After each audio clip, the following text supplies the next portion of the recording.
সুস্বাদু আলু পেঁয়াজ রায়তা বানিয়ে দেখুন, সবাই হাত চাটতে থাকবে।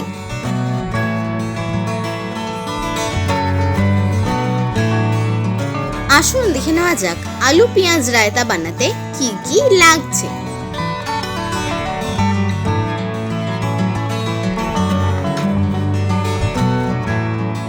প্রথমে সেদ্ধ আলুগুলোকে ছোট ছোট করে কেটে নিন।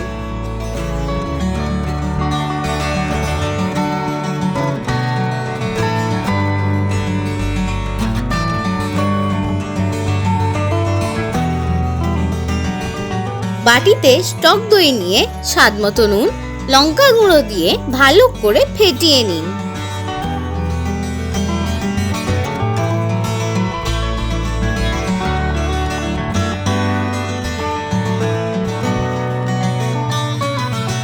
ফেটিয়ে রাখা দইতে আমচুর দিয়ে আবারও ফেটিয়ে নিন। কেটে রাখা পেঁয়াজগুলো দিয়ে দইয়ের সাথে ভালো করে মিশিয়ে নিন।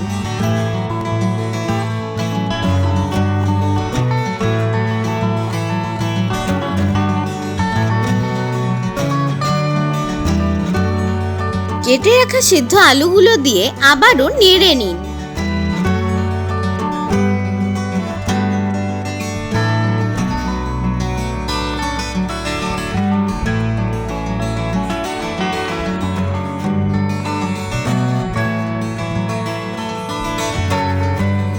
ফ্রাইং প্যানে সর্ষের তেল দিয়ে তেল গরম হলে কসুরি মেথি, হলুদ ও লঙ্কা গুঁড়ো দিয়ে নেড়ে নিন। দই আলু পেঁয়াজের সাথে বানিয়ে রাখা তড়কাটা দিয়ে ভালো করে নেড়ে নিন।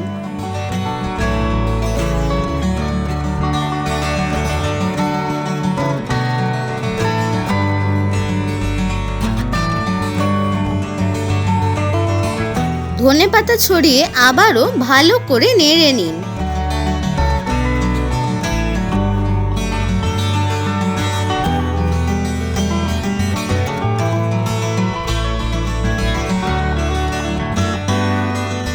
গরম ভাতের সাথে পরিবেশন করুন আলু পেঁয়াজের রায়তা। কেমন লাগলো আমাদের আজকের রেসিপি? ভালো লেগে থাকলে লাইক ও শেয়ার করবেন আর সাবস্ক্রাইব করতে ভুলবেন না আমাদের ইউটিউব চ্যানেল মটন ব্র্যান্ড ঘি রান্না বান্নাকে।